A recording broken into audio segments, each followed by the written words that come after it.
Gabriel Mwangonda, upo kwenye line yangu ya simu? Ndiyo nipo. Basi majibu yetu yawe mafupi kwa sababu muda wetu sio mwingi sana, tunahitaji kujua mambo mengi. Lililopo hivi sasa katika mjadala ni majibu ya Chadema kwa msajili wa vyama vya siasa ambaye ametangaza kuwaungua viongozi 8 wa chama hicho, huku akisitiza kuwa viongozi hao wamepatikana kwa njia Chadema kinasema kwamba viongozi hao wamepatikana kwa njia halali, na kwa maana hiyo wataendelea kushikilia nyadhifa zao. Tuanze na hili sasa. Nani, Mwangonda, kwako nataka nijue nani ana turufu ya ushindi kati ya msajili wa vyama vya siasa wa Tanzania na Chadema kwa upande mwingine? Wewe unatazama swala hili ambalo linazungumzwa wakati huu.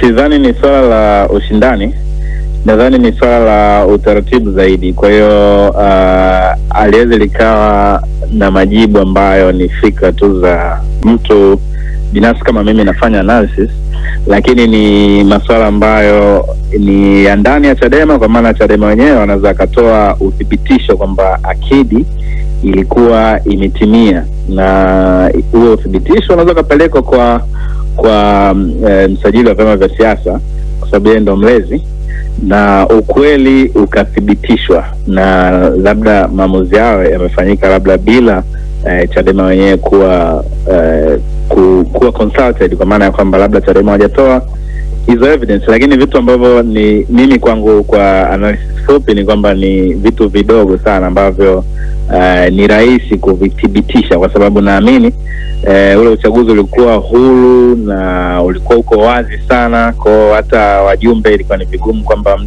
mgombea mmoja akapitisha wajumbe bila mgombea mwingine kujua. Kwa hiyo ni uchaguzi ulifanyika kwa uwazi mkubwa sana. Kwa hiyo ni vitu ambavyo viko wazi ambavyo nadhani Chadema wakiamua kumprove wrong, kwa maana ya kuthibitisha akidi ilitimia, ni jambo ambalo haliwezi likachukua hata muda. Unasikiwa sasa hivi na makamu mwenyekiti John Heche. Heche, akidi ilitimia? Kwanza nataka niweke jambo moja vizuri sana. Namshukuru Mwangonda amesema uchaguzi wetu ulikuwa huru, haki, wazi, na ni uchaguzi wa kihistoria kwa mara ya kwanza ambao umeonesha kwamba tuna uwezo wa kufanya uchaguzi ambazo zitaleta viongozi wanaohitajika na wapiga kura. Kwa hiyo ni uchaguzi mzuri sana tuliofanya. Kuhusu akidi, tunazungumzia baraza kuu, utaratibu wa kupatikana wajumbe wa kamati kuu wa kuteuliwa kwa mujibu wa katiba yetu, na katibu mkuu na manaibu katibu wakuu wanateuliwa na mwenyekiti wa chama, wanapelekwa kuthibitishwa kwenye kikao cha baraza kuu kwa mujibu wa katiba yetu, ibara ya 6.2.2 ambayo inasema wajumbe katika kikao hicho cha kawaida cha uthibitishaji wa viongozi ni 50%, na sisi tulikuwa na 56.8, na tulikwisha mweleza msajili hilo. Na msajili, kama kuna mtu yoyote ana malalamiko, na nataka nitumie nafasi hii kuambia Watanzania, barua ya mwanzo iliyoandikwa na huyo bwana aliyekuwa analalamika alimpa msajili kopi, na watu wa ofisi ya msajili wakamweleza kwamba aandike kivingine ili wachukue hatua. Kwa hiyo ni maelekezo ambayo msajili anafanya ya makusudi, ambayo hana mamlaka hayo, kwa sababu kama kuna mtu ana malalamiko ndani ya chama chetu kwamba utaratibu wa kuondolewa hujafuatwa au kuna uchaguzi umefanyika ambao hauko halali, unakata rufaa ndani ya chama. Hivi tunavyozungumza, kulikuwa na uchaguzi umelalamikiwa Njombe, kuna uchaguzi umelalamikiwa maeneo mengi sana. Hao watu wote hawakuandika barua kwenda kwa msajili, waliandika barua kwenye ngazi ya juu ya chama. Kwa hiyo kwa mfano ukiwa umeonewa kwenye ngazi ya wilaya, ukaona uchaguzi haujafuata utaratibu, unakata rufaa kwenye ngazi ya mkoa una intervene, mkoa hivyo unakata rufaa kwenye ngazi ya kanda ina intervene. Na kama baraza kuu, nimalizie Sudi, kama kuna mtu ana malalamiko kwamba baraza kuu limefanya uteuzi bila kufuata utaratibu, hupeleki kwa msajili, na wala msajili hana mamlaka ya kuingilia. Unapeleka rufaa yako kwenye mkutano mkuu wa chama, utasikiliza na utalisolve. Bado tuna nafasi za ndani ya chama kushughulikia swala hilo. Kuna mambo mengi ambayo tunaweza kuzungumza, lakini muda hautupi nafasi hiyo, na tutaka kusema sasa, msajili amekwisha sema kwamba sehemu kubwa secretariat yenu batili. Kitu gani mnataka kukifanya wakati huu? Kwa maneno mafupi tu, Watanzania wajue uhalali wenu. Nimesema hivi, hatutafuata maelekezo ya mtu. Kama kuna mtu ana malalamiko akate rufaa kwenye chama. Hatutafuata malalamiko ya mtu ambaye hana mamlaka. Msajili hana mamlaka hayo, na haya ni mashambulio ya kawaida ndani kujaribu kuumiza Chadema.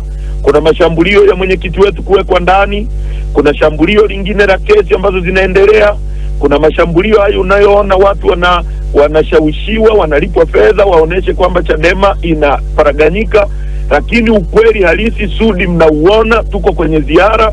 Mimi hapa naingia mkutano wa 3 tangu asubuhi, tangu nitoke Serengeti. Tumefanya mkutano Rungabure, tumefanya mkutano Nyansurura, na tunaenda sehemu inaitwa Siroli Simba. Jioni tutakuwa Msoma.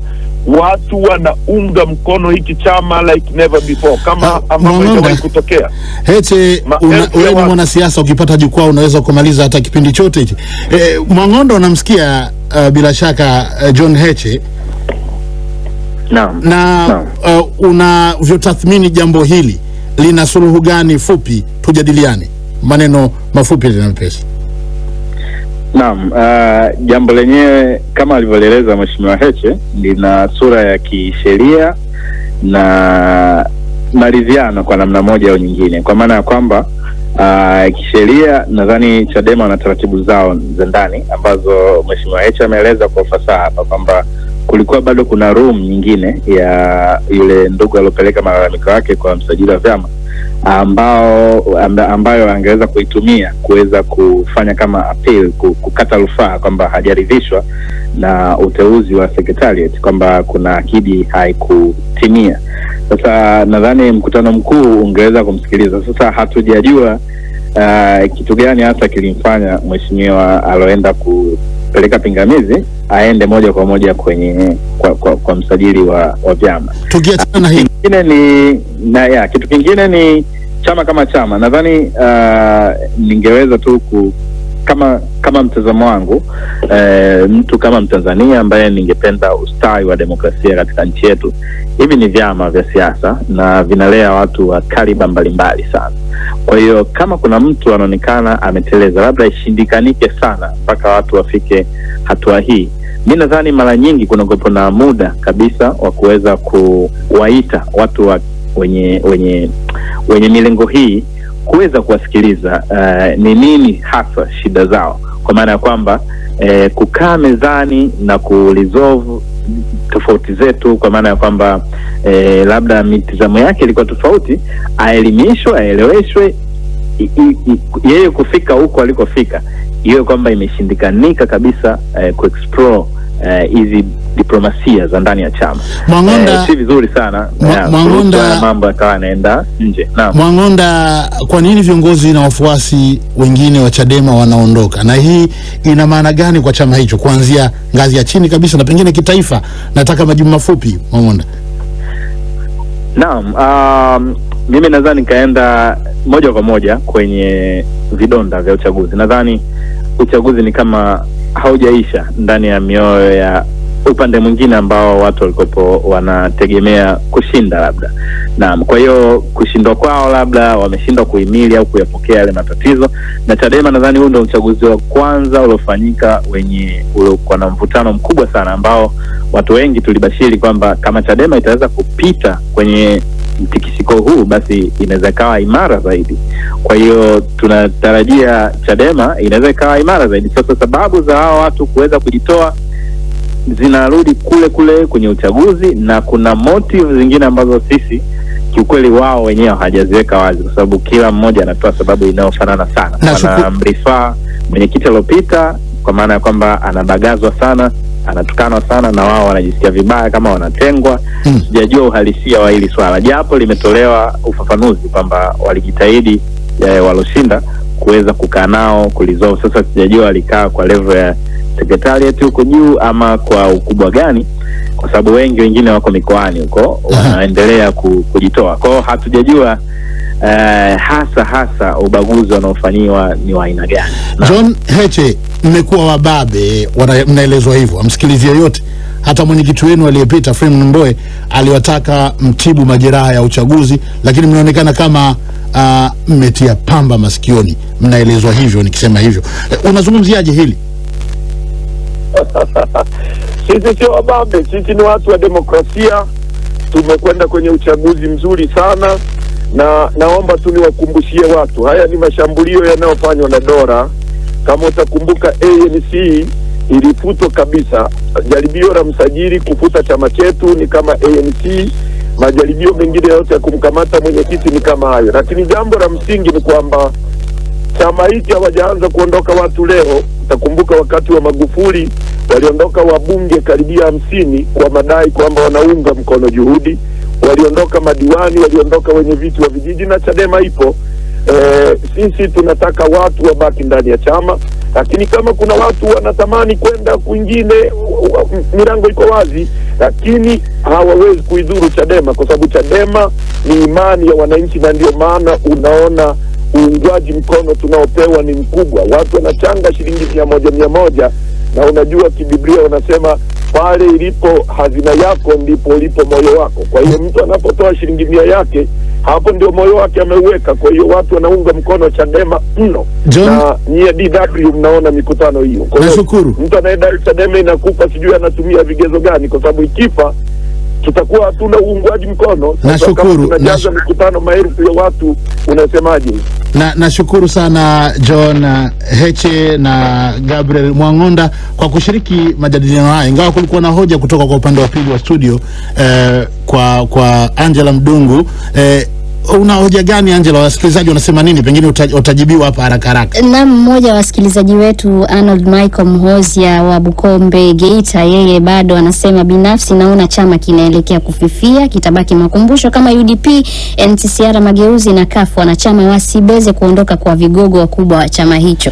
Sidhani kama Heche anaweza kuongeza lolote, tayari amekwisha sema hapa kwamba wao wako imara na watasonga mbele. John Heche, makamu mwenyekiti.